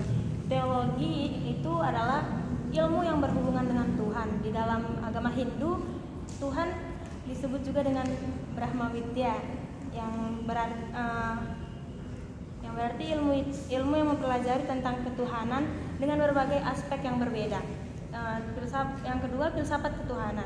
Dalam sejarah kepercayaan orang beragama, orang yang lahir ke dunia dianggap sebagai homo religius, di mana semua manusia menganggap bahwa ada sesuatu yang melebihi daripada diri mereka, yang mencakup atau yang melebihi daripada dirinya di berbagai aspek kehidupan. Pandangan tentang Tuhan dalam filsafat ketuhanan masyarakat etnis Tionghoa, yang pertama ada animisme, dinamisme, toteisme, monoisme, dan lain sebagainya. Aplikasi teori. Yang pertama, teori interaksionisme simbolik. Dasarnya bahwa manusia adalah makhluk yang menciptakan simbol, menerapkan dan menggunakan simbol. Segala sesuatu yang dilakukan menggunakan simbol dan manusia di dalamnya dapat berinteraksi dengannya, walaupun terlihat sederhana, akan tetapi penggunaan simbol ini sangat berarti dan bermakna. Lalu yang kedua teori religi, yang isinya yang pertama teori substansi yang berfokus pada penjelasan agama untuk para penganutnya. Lalu Rudolf Otto yang berfokus pada pentingnya pengalaman religius. Yang terakhir ada Emil Durkheim yang berfokus pada fungsi sosial agama. Lalu teori kekuasaan simbolik, pertemuan antara kedua budaya antara kebudayaan Cina dan Bali disebut dengan Hindu. Pertemuan kebudayaan ini melahirkan berbagai kategori budaya yang menandai dan menjaga kelompok. Masuk ke yang kedua, filsafat ketuhanan masyarakat etnis Tionghoa Cikungbio. Dasar filsafatnya, pandangan dan dasar berpikir tidak dapat dipisahkan karena mereka meyakini bahwa Tao atau Tuhan sebutan Tuhan di dalam masyarakat Tionghoa itu mengatur kehidupan mereka. Menurut tradisi filsafat Cina, tugas filsafat itu untuk menaikkan taraf guna mencapai sesuatu yang baik di balik kehidupan. Taoisme sendiri berasal dari Cina, yang dimana agama ini termasuk agama tertua di dunia dan rata-rata penganutnya adalah masyarakat Tionghoa. Kitab agama ini bernama Tao Te Ching yang memiliki makna aturan mengenai jalan kebijakan. Prinsip dari Taoisme ini sendiri yaitu kebajikan, akhlak, pandangan hidup, dan pandangan sosial. Filsafat Taoisme dalam tataran praktis kehidupan masyarakat Tionghoa Cikungbio. Simbolis sebagai aplikasi religi dalam masyarakat. Masyarakat Tionghoa menggunakan simbol yang berperan dalam ritual dan prosesi upacaranya yang memiliki makna tersendiri. Simbol ini sebagai sarana untuk menunjukkan ketulusan hati. Lalu konsep dewa. Mereka menganggap bahwa Tuhan ataupun para dewa mengerti apa yang mereka inginkan, apa yang mereka katakan, apa yang mereka maksud. Lalu untuk doa, masyarakat Tionghoa Cikungbio tidak seperti masyarakat Hindu lainnya karena mereka tidak mengetahui mantra atau doa yang sesungguhnya, melainkan mereka mengucapkan doa dengan begitu alami seolah-olah berbicara dengan teman. Upacara dan ritual mereka lakukan itu setiap tanggal 1 dan tanggal 15 berdasarkan kalender Cina yang dikenal dengan bulan mati atau purnama. Yang mereka sering sebut adalah Siet Chapko. Kitab suci mereka itu mereka tidak mengenal kitab suci karena agama mereka lahir sebelum adanya tulisan dan kertas. Tetapi mereka lebih berfokus pada ayat-ayat suci. Lalu orang suci, pemimpin upacara suci seperti sehari-hari cukup diwakili oleh suhu asing, tetapi upacara besar dilakukan oleh Saikong, yaitu pendeta Tionghoa. Sekian dari saya. Terakhir, Gabriela. Ya,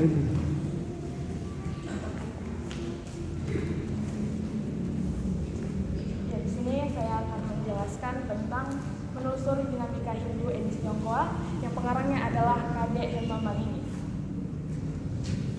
Yang pertama adalah teologia. Seperti yang kita tahu, teologia adalah ilmu yang mempelajari tentang Tuhan.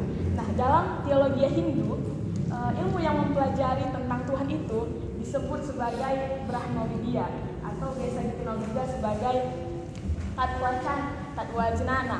Artinya sama, itu ilmu yang mengkaji tentang Tuhan juga. Yang kedua adalah filsafat ketuhanan.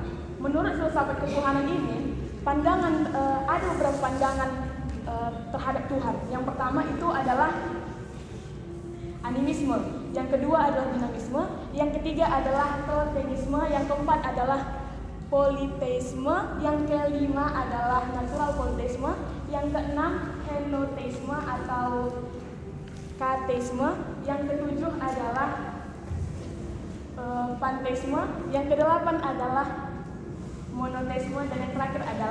monisme. Kemudian dalam memahami filsafat ketuhanan, beberapa teori yang bisa digunakan adalah yang pertama, yaitu teori interaksionisme simbolik. Jadi menurut teori ini, manusia adalah pengguna, pencipta, dan pembuat simbol. Jadi menurut teori ini, dalam melakukan interaksi sama manusia pasti menggunakan simbol. Yang kedua adalah teori religi. Kaitannya dengan filsafat Tao adalah masyarakat Tionghoa itu tidak terlepas dari pengalaman religiusnya, hal-hal yang gaib, dan juga kekuatan-kekuatan suprem yang membutuhkan penjelasan agama. Baru yang terakhir adalah teori kekuasaan simbolik. Teori kekuasaan simbolik ini kaitannya dengan teori kekuasaan simbolik ini memicu munculnya hegemoni budaya. Jadi di sini masyarakat Tionghoa yang sudah berstatus Hindu Tionghoa itu seolah-olah diharuskan untuk menggunakan simbol-simbol yang berbau Hindu. Setelah itu, filsafat ketuhanan masyarakat etnis Tionghoa Cimungbio. Dasar-dasar filsafat ketuhanan masyarakatnya adalah berdasarkan penelitian JJ itu dia menemukan bahwa tampak Tuhan ada beberapa tampak Tuhan dalam berbagai aspek. Yang pertama adalah Tuhan yang totalitas atau Tao. Yang kedua adalah Tuhan yang transenden, dan yang ketiga adalah Tuhan imanen, dan masih ada lagi. Kemudian asal-usul filsafat Taoisme. Taoisme itu adalah berdasarkan data. Agama Tao ini adalah agama yang tertua yang ada di dunia ini. Karena berdasarkan data yang ada dan dipercaya, agama Taoisme ini sudah ada sejak 7.000 tahun silam. Kemudian filsafat Taoisme ini berasal dari Wang Di yang kemudian dikembangkan oleh Laozu. Setelah itu ditetapkan menjadi agama oleh Zhang Taoling. Kemudian prinsip ajaran Taoisme seperti yang sudah dijelaskan di depan tadi, bahwa Tao itu artinya jalan. Jadi ada 3 makna Taoisme. Yang pertama adalah jalan dari kenyataan terakhir, yang kedua jalan alam semesta, yang ketiga jalan bagaimana manusia menata hidupnya. Kemudian setelah itu filsafat Taoisme dalam tataran praktis kehidupan masyarakat Tionghoa Cimungbio. Simbolisme sebagai aplikasi sistem religi dalam masyarakat. Dalam upacara keagamaan, masyarakat Tionghoa itu banyak menggunakan simbol, yang simbol itu memiliki arti yang berbeda-beda.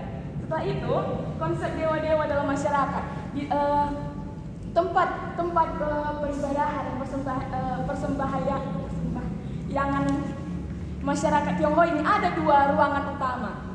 Yang pertama itu tempat peribadahan kepada Tuhan. Yang kedua, ruangan yang kedua itu terhadap dewa-dewi, yang di dalamnya juga ada arca dewa-dewi yang disucikan. Doa pujaan dalam persembahyangan masyarakat ini. Jadi masyarakat ini dia tidak mengenal mantra, tidak mengenal doa seragam atau liturgi. Jadi bagi mereka ibadah itu hanya doa itu hanya mengungkapkan isi hati mereka. Kemudian upacara dan ritual masyarakat ini itu hanya dilakukan pada tanggal 1 dan tanggal 15. Tanggal 15. Di hari biasa juga ada. Tapi hanya boleh itu penghuni bio saja yang boleh. Itu. Baru di masyarakat Tionghoa Cimungbio ini dia juga tidak mengenal kitab suci. Karena bagi mereka ayat sucinya yang terpenting. Bagi mereka semua kitab itu sama. Jadi yang penting itu isinya itu. Jadi bagi masyarakat Tionghoa Cimungbio itu tidak ada perbedaan kasta seperti yang minggu lalu. Jadi dia sama semua, dalam beribadah pun sama semua, tidak ada perbedaan di situ. Sekian dari saya, terima kasih. Oke. Kita telah menyelesaikan bacaan yang kedua dari dua kelompok. Saya percaya bahwa kita semua akan mendapat pemahaman yang baik dari ulasan teman-teman dan hasil bacaan kita. Sekarang kita akan mendengar apakah ada informasi tambahan atau pemahaman kalian dari bacaan kalian itu, sehingga ada yang perlu tambah, karena kan bacaan yang disampaikan mereka itu terbatas adanya karena waktu, tidak semua dijelaskan oleh pembaca. Silakan kalau ada yang membaca atau memberi masukan, menambah informasi dari hasil bacaannya. Silakan. Ada? Ya, silakan. Terima kasih kepada Pak Dosen.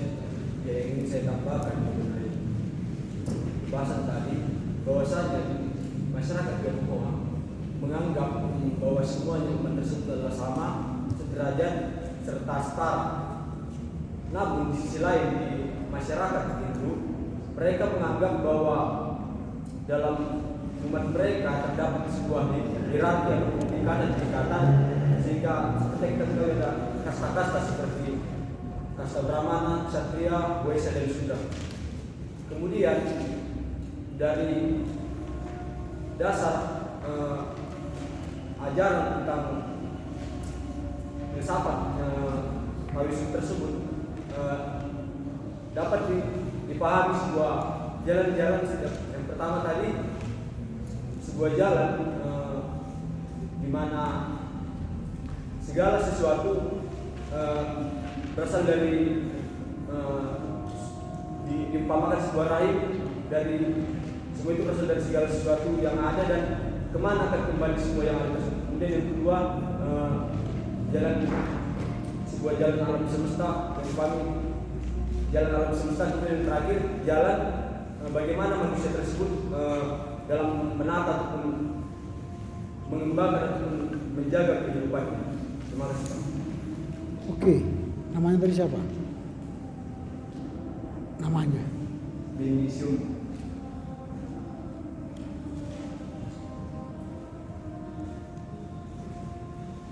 Oke.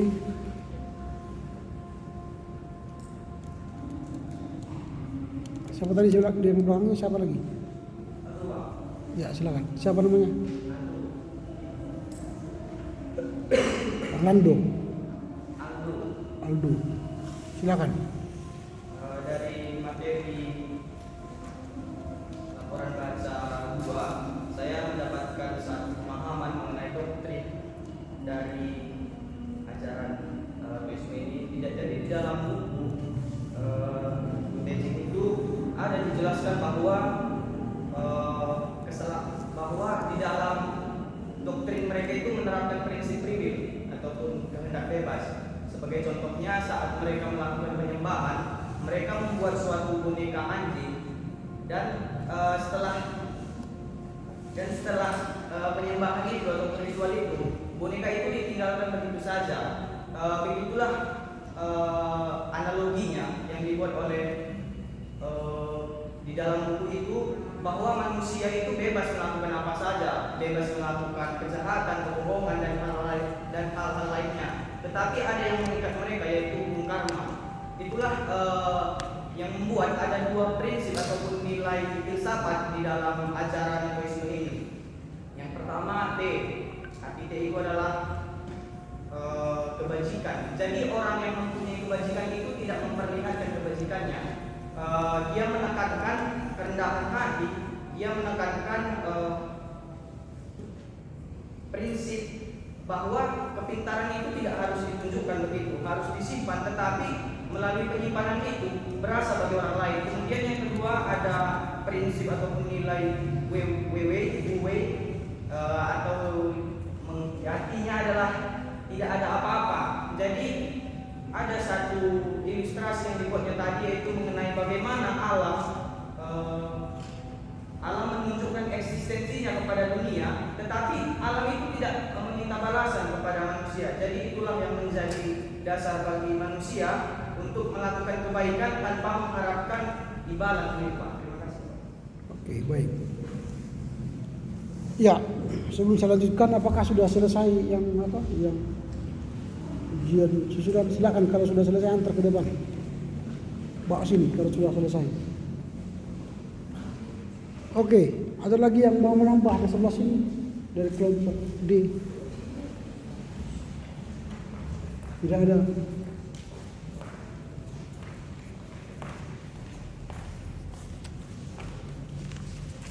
Soalnya bawa aja pulang.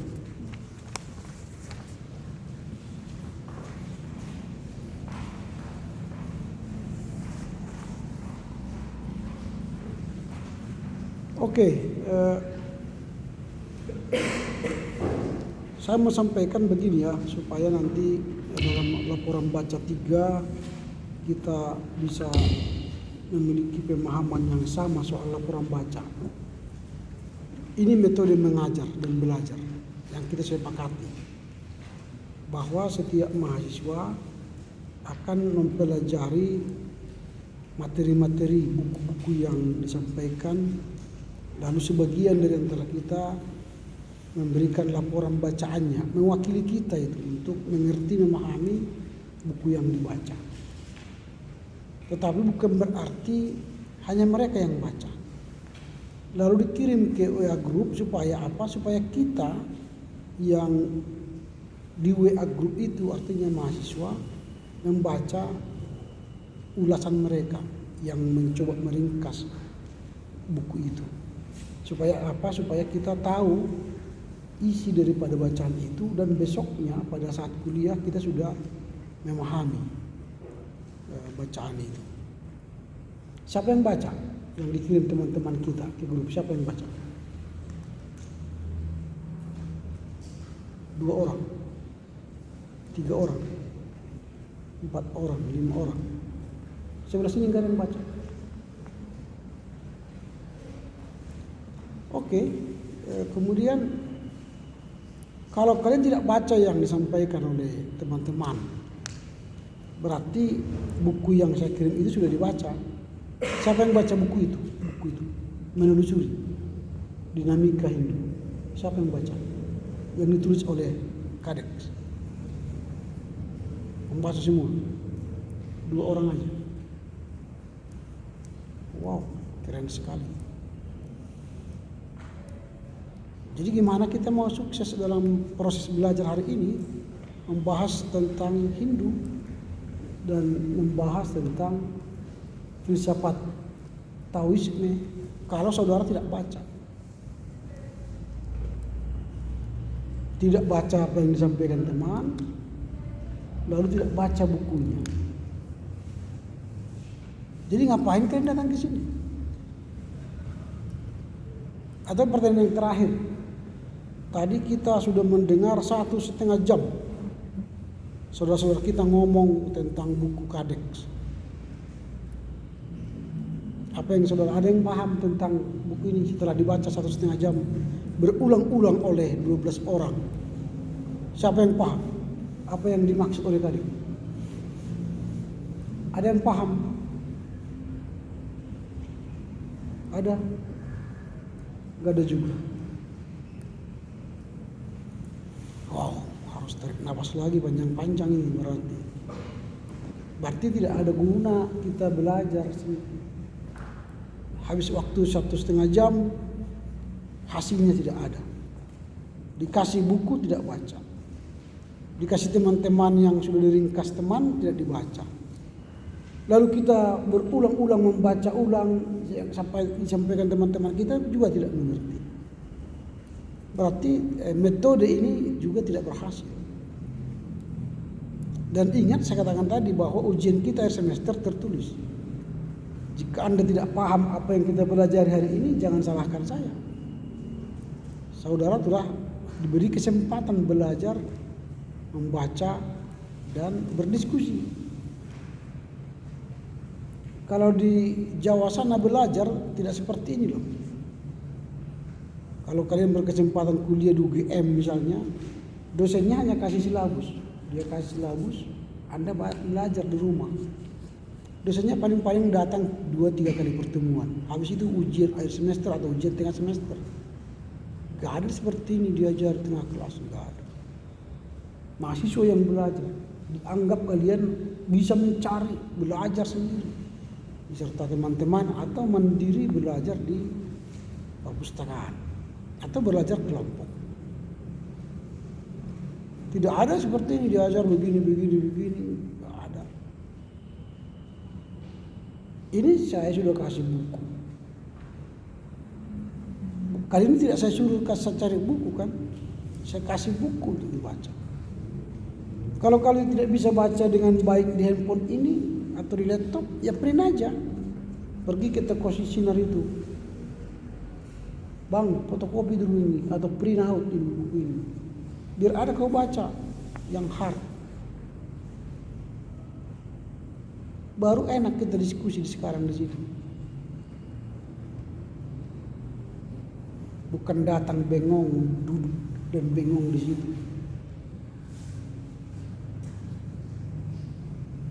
Jadi ini bacaan yang kedua, bacaan yang ketiga minggu depan. Jika saudara tidak baca bukunya dan juga tidak baca yang dikirim teman-teman, maka jangan datang ke kelas saya minggu depan.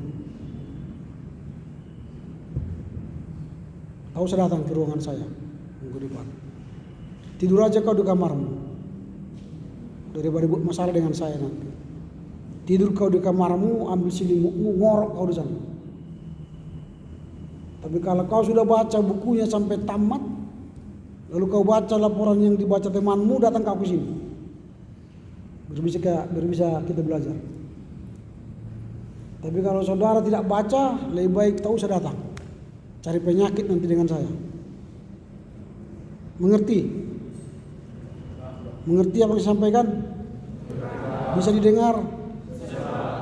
Oke. Jadi saya ulangi, minggu depan baca buku yang ketiga, baca yang dikirimkan oleh teman-teman, pahami, berulang-ulang pahami sampai mengerti, lalu kita belajar di kelas ini. Jangan baca sekali saja, berkali-kali baca. Karena otak kalian tidak otak seperti Einstein 200 IQ-nya. Jadi kadang-kadang kalian berlagak otak jenius, tapi sebenarnya ajo, IQ jongkok. Kalau tahu diri kita IQ jongkok, ya latihlah supaya cair IQ kita itu. Yang membaca sekarang, berapa kali kau baca buku itu? Buku Kadeks. Siapa tadi yang membaca sebelah sini? Berapa kali kau baca? 4 kali. 1 kali. Wow. 3 kali. Yang lain? Siapa tadi yang baca? Berapa kali? 1 kali. Coba lagi. Berapa kali? 1 kali. Wow, keren. Sebelah sini siapa tadi yang baca? Berapa kali kau baca? Bukan tergantung berapa kali kau baca buku itu, buku Kadek itu. 2 kali. Ya 2 kali aja. Tergantung apa? Tergantung. Kau berapa kali? Sekali. 3 kali. 3 kali. 4 kali. 3 kali. Ini satu lagi tadi siapa? 3 kali. Keren kali. Apalagi kalau baca sekali bisa langsung menulis kesimpulan. Keren. Itu namanya IQ 200. Jenius. Tapi ternyata aslinya enggak jenius. Enggak paham apa yang dituliskan. Ini contoh nanti dalam kenyataan hidupmu Anda mau berkhotbah di gereja. Persiapan khotbahmu hanya sekali baca teks, langsung berani kau tampil di mimbar. Walau kau berkata, saudara-saudara, firman Tuhan hari ini. Kayak punya otoritas, punya power. Padahal dia baru satu kali baca teks, langsung berani naik mimbar. Itu namanya pendeta setan. Pendeta iblis. Yang tidak punya persiapan. Dan Anda nanti seperti itu. Anda yang akan merusak jemaat 10 tahun yang akan datang.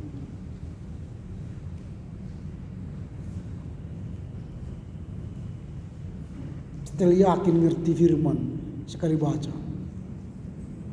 Setelah yakin mengerti materi sekali baca. Kalau akimu seperti Einstein, oke lah. Tapi kalau masih akiu jongkoknya ngapain sekali, berkali-kali Anda baca supaya Anda paham apa yang kau baca itu. Jenius sekali saudara, sekali baca 3 kali baca bisa mengambil sari dari bacaan itu. Cara membaca buku yang baik, baca pengantarnya, pendahuluan, pahami, kalau bisa 10 kali baca itu. Setelah itu baca bab 6, itu kan bab 6 ada kesimpulan kan? Baca kesimpulan itu. Di situ kadek menyampaikan isi tesisnya, kesimpulan dia. Lalu ingin saudara mendalami pemikiran kadek itu, bacalah bab 2, bab 3, bab 4 dan bab 5. Di situ dia utarakan bagaimana menelusuri dinamika Hindu dalam etnis Tionghoa. Supaya saudara bisa bercerita dengan enak, dengan enteng. Karena Anda sudah tahu apa itu yang ditulis oleh kadek. Lalu supaya Anda tahu dengan jelas siapa penulis itu, bagaimana pemikirannya, lihat di biografinya, siapa itu si kadek. Siapa dia? Si kadek. Ada yang baca siapa si kadek? Gak ada, kalian gak baca siapa si kadek. Karena kalian anggap sudah tahu semua kalian, pintar kan? Membaca buku itu jangan hanya baca sekali kayak orang pintar. Enggak dong. Baca pendahuluan matang. Apa ya maksud dia menulis ini? Apa tujuan kadek Hemali ini menulis ini? Mengapa ya dia menulis ini? Apa yang mau dia sampaikan ya? Baca kesimpulan dia. Apa maksudnya ini ya? Di mana saya temukan ini ya? Baca bab 2, baca bab 3, baca bab 4, baca bab 5. Oh, ini maksud kesimpulan ini rupanya. Mengapa dia menulis ini? Siapa rupanya si kadek ini? Oh, dia rupanya dosen. Itu kan. Pantasan dia mau bicara ini. Rupanya dia dosen. S1-nya di sini, S2-nya di sini. Makin jelaslah bagimu apa yang sebenarnya yang dipikirkan oleh si kadek. Karena kau tahu siapa dia, si kadek ini. Lalu mulailah sikat satu-satu kalau kau ingin menjelaskan lebih rinci.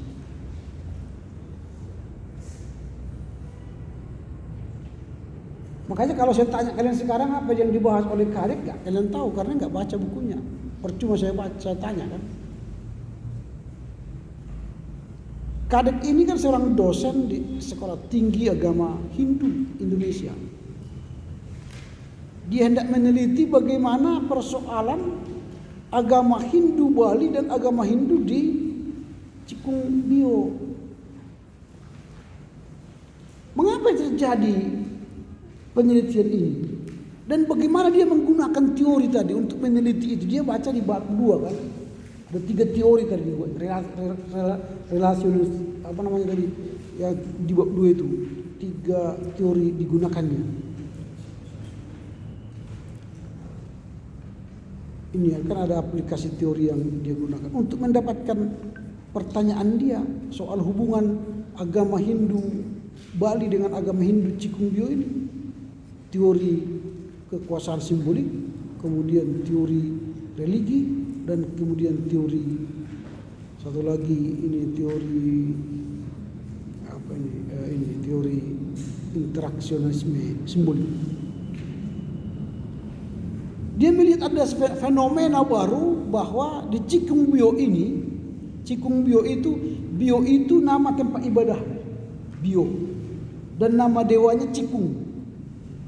Lalu akhirnya dibuat Cikungbio. Di mana yang di Jakarta? Apa yang dibuat Cikungbio? Pure. Pure itu kayak gereja. Gereja Hindu atau tempat ibadah Hindu yang etnis Tionghoa berada di Jakarta. Kalau di Pure Bali berbeda ajarannya dengan Pure atau Bio Cikung itu. Cikungbio beda. Mengapa beda? Banyak tadi perbedaannya kan. Kalau di Cikungbio ini mereka menyembah Tuhan yang imanen, yang dekat. Bukan menyembah Tuhan yang transenden. Sementara Hindu di Bali itu menyembah Tuhan yang transenden, yang nunjau di sana. Sementara di Cikungbio ini Allah yang imanen, yang dekat. Maka mereka lebih condong menjadi agama jasmani, agama badani, bukan lebih agama rohani. Lalu mengapa mereka terjadi disebut agama Hindu tapi tidak sama dengan agama Hindu? Mengapa bisa terjadi begitu? Itu kan menarik. Ada agama Hindu tetapi tidak sama dengan agama Hindu. Mereka tidak punya kitab suci. Dia tidak mengakui kitab sucinya agama Hindu. Bhagavad Gita, Upanishad, Weda. Mereka tidak punya kitab suci yang mereka yakini sebagai ajaran iman mereka. Lalu mereka mengatakan kami hanya punya ayat-ayat suci. Lalu mengapa disebut Hindu? Menarik kan? Lalu kalau agama Hindu itu punya tradisi membaca doa-doa suci, mereka tidak punya doa-doa suci, tapi disebut agama Hindu. Ini yang diteliti oleh Kadek Hemalini ini. Itu yang tidak kalian sebut dengan bahasa kalian yang lantang. Kalau kalian mengerti kan itu aja kalian sebut tadi. Bahwa buku ini hendak menelanjangi atau menelusuri, meneliti dinamika Hindu etnis Tionghoa di Cikungbio karena berbeda dengan agama Hindu yang di Bali. Perbedaannya banyak sekali. Tuhan-tuhan yang mereka sembah pun beda. Cikungbio ini Taoisme yang menonjol, bukan Siddhartha Gautama. Cikungbio ini bicara soal adat tradisi, kultur. Imlek, Cap Gome kan, dan banyak tadi tradisi-tradisi yang muncul di Cikungbio ini. Itu tidak ada di Bali sama sekali. Lalu pertanyaan kita terakhir nanti kalau kalian mau baca ini, lalu mengapa mereka disebut sebagai agama Hindu? Menurut kalian yang membaca tadi apa? Apa alasannya? Mengapa disebut mereka menjadi agama Hindu? Padahal mereka tidak meyakini, mengikuti tradisi Hindu dan iman Hindu. Dari bacaan kalian tadi apa? Yang membaca kelompok A dan kelompok D apa? Apa jawaban kalian? Mengapa? Ada yang bisa jawab?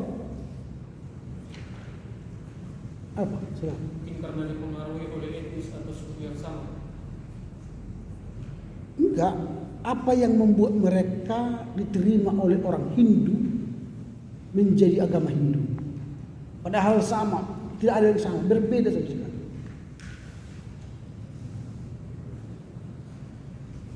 Cikungbio ini dan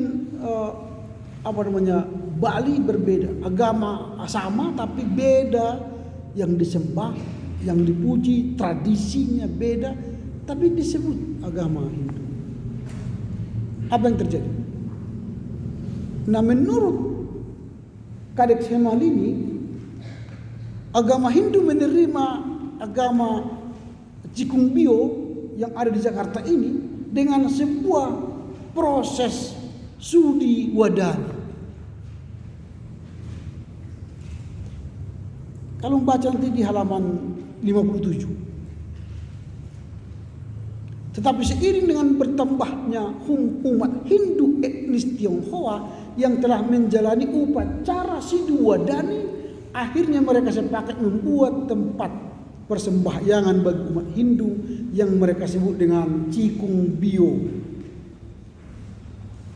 Jadi mereka disebut menjadi agama Hindu karena sudah menjalani proses Sidwadani. Apa itu proses Sidwadani? Itu proses penerimaan orang lain menjadi agama Hindu. Walau mereka tidak menyembah Hindu atau meyakini agama Hindu sebagaimana mestinya.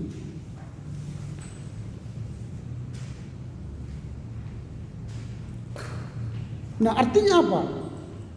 Kalau di sini tadi si Kalex menjelaskan dua ruang utama dari Cikung Bio itu. Di halaman berikut. Bahkan ada dewi-dewi yang mereka buat di ruangan-ruangan itu.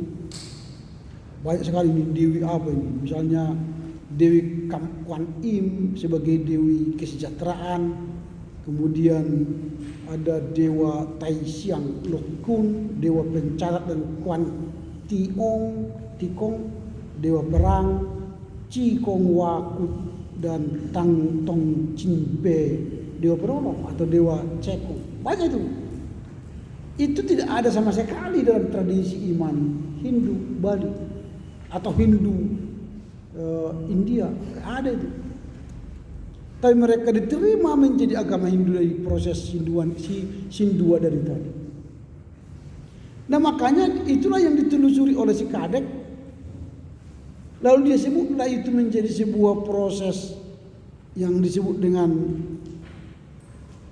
apa yang disebut oleh si Kadek ini. Dalam penerimaan menjadi agama Hindu itu, akulturasi budaya. Makanya dia buat judul ini kan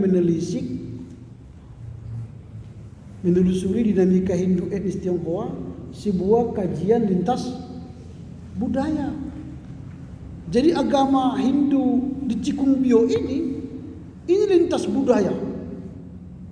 Diterima walau budayanya beda dengan budaya atau tradisi Hindu yang sejati. Maka dia katakanlah ini akulturasi.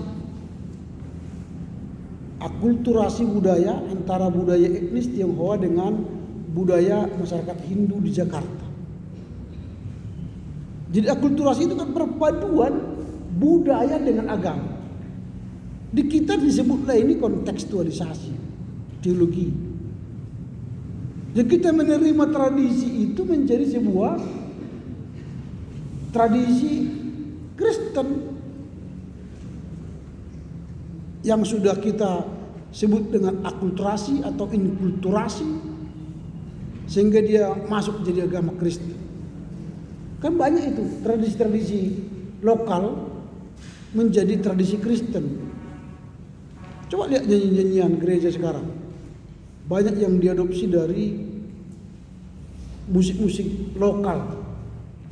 Ada misalnya lagu Oke, sudah jam 4 ya. Oke, maaf ya sudah habis waktu lagi. Baik, kita tutup sampai di sini. Silakan baca lebih mendalam